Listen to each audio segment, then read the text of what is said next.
In the ninth one आपको क्या करना है, एंगल निकालना है now between the two Cartesian equations. Cartesian equations दी हुई है और उसके बीच का एंगल फाइंड आउट करना है। तो cos थीटा की हेल्प से ही निकलेगा, बट यहाँ पे फॉर्मूला अलग होता है क्योंकि it depends upon a1 a2 b1 b2, इन सब चीज़ों पे डिपेंड करेगा, डायरेक्शन रेशियोज पे डिपेंड करता है ये। तो सबसे पहले अगर हम फर्स्ट इक्वेशन में देखें तो हमें क्या मिलता है, इसमें से निकालेंगे हम a1 की वैल्यू विच इज 2, b1 5 आ रहा है, c1 आपका -3 आ रहा है। सेकेंड इक्वेशन में से जो डिवीजन में हमारा वो a2 होगा -1, b2 हमारा 8 होगा, c2 हमारा 4 होगा। अब इसमें से ही हम x1 निकालेंगे ऊपर वाले पार्ट में से, क्योंकि हमें पता है ऊपर वाला पार्ट x माइनस x1 होता है। 2 आ गया, y1 y minus y1 which is 1, z1 तो z माइनस की फॉर्म में तो नहीं है, तो इसको मैं कैसे लिखूंगी, minus minus 3, so z1 is -3। Second part में x1 आपका क्या होगा, -2 क्योंकि प्लस है ना, y1 आपका क्या होगा 4, z1 आपका क्या होगा 5। अब हमने क्या करना है, cos थीटा निकालना है, so it will depend upon all these values, इन पे डिपेंड करेगा क्योंकि इसका फॉर्मूला है cos theta is equal to, you have to use this formula when you are given with the Cartesian form, ठीक है। वेक्टर वाला होगा तो जो हमने लास्ट केस में किया ना, b1 और b2 पे डिपेंड करता है, वो वाला आपने यूज करना, ठीक है। डिनोमिनेटर में आपके पास क्या आ जाएगा, रूट ऑफ a1 का स्क्वायर, b1 का स्क्वायर, c1 का स्क्वायर। सेकेंडली हमारे पास क्या होगा, a2 का स्क्वायर, b2 का स्क्वायर, c2 का स्क्वायर। सारी वैल्यूज पुट करनी है हमें बस यहाँ पे, and we would get cos theta.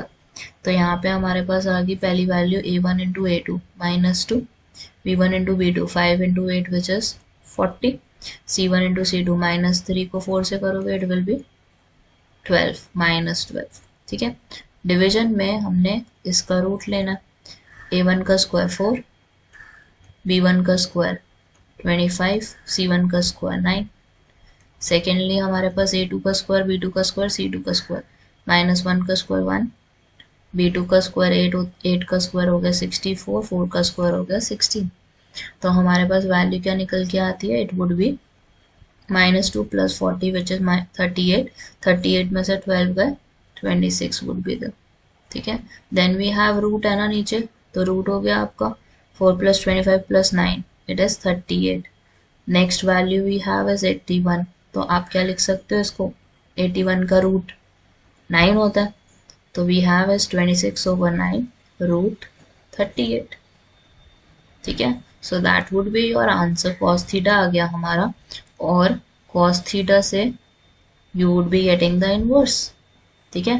किसके इक्वल है cos थीटा, 26/9 रूट 38, और थीटा की वैल्यू क्या आ जाएगी, cos of inverse 26/9 root 38। So that would be your answer for the first part of it. इसी तरीके से सेकंड पार्ट हमें सॉल्व करना है। तो सबसे पहले x1 की वैल्यू तो यहाँ से 0 आ रही है, y1 भी 0 है, z1 भी 0। a1 आपका क्या है यहाँ पे 2, a2 आपका सॉरी b1 आपका क्या है यहाँ पे, इट इज 2 अगेन, और c1 आपका क्या है यहाँ पे, इट इज 1। सेकेंड केस में हमें x1 कितना दिया हुआ है 5, y1 is given as 2, z1 is given as 3, और a2 हमें 4 दिया हुआ है, b2 हमें 1 दिया हुआ है, c2 हमें 8 दिया हुआ है, ठीक है। अब हमने क्या निकालना है, cos थीटा निकालना है। तो cos थीटा कैसे निकालोगे आप, a1 को a2 से मल्टीप्लाई, 2 × 4 इज 8, देन 2 और 1 को मल्टीप्लाई, b1 को b2 से 2 हो गया, c1 को c2 से विच इज 8। ऊपर वाली क्वांटिटी आ गई हमारी, नीचे क्या लेना है हमें, a1 का स्क्वायर, b1 का स्क्वायर, c1 का स्क्वायर, 2 का स्क्वायर इज 4, 2 का स्क्वायर इज 4, c1 का स्क्वायर is 1। Now we have to take the root of a2 का स्क्वायर विच इज 4 का स्क्वायर हो जाएगा हमारा, तो 4 का स्क्वायर हमारा कितना हो गया, I will write it direct, 16, 1 का स्क्वायर 1 हो गया, 8 का स्क्वायर आपका 64 हो गया। तो आपका cos थीटा किसके इक्विवेलेंट आ जाएगा, it would be equal to 18, ऊपर हमारी वैल्यू क्या आ गई, इट इज 18, और नीचे हमारी वैल्यू क्या आ गई, इट वुड बी √9, 18 ओवर √9, और √9 को हम 3 भी लिख सकते हैं। दूसरी वैल्यू हमारे पास है 1664 प्लस 1। तो 16 में अगर आप 64 ऐड करोगे यू वुड गेट 80। 80 प्लस 1 आपका कितना हो गया, इट वुड बी रूट 81। ठीक है, तो हमारे पास क्या होगी वैल्यू यहाँ पे 18 होगा, रूट 9 हमारा 3 हो गया, रूट 81 हमारा यहाँ पे क्या हो जाएगा, इट वुड बी 9। ठीक है, तो हमारे पास वैल्यू क्या आती है, 9 और 18 कैंसिल हो गए, 2 आ गया। तो हमारे पास फाइनली वैल्यू आ रही है 2/3। कॉस थीटा किसके इक्वल है, 2/3 के, और थीटा किसके इक्वल हो जाएगा, कॉस इनवर्स ऑफ 2/3। तो हमारा थीटा इज कॉस इनवर्स 2/3।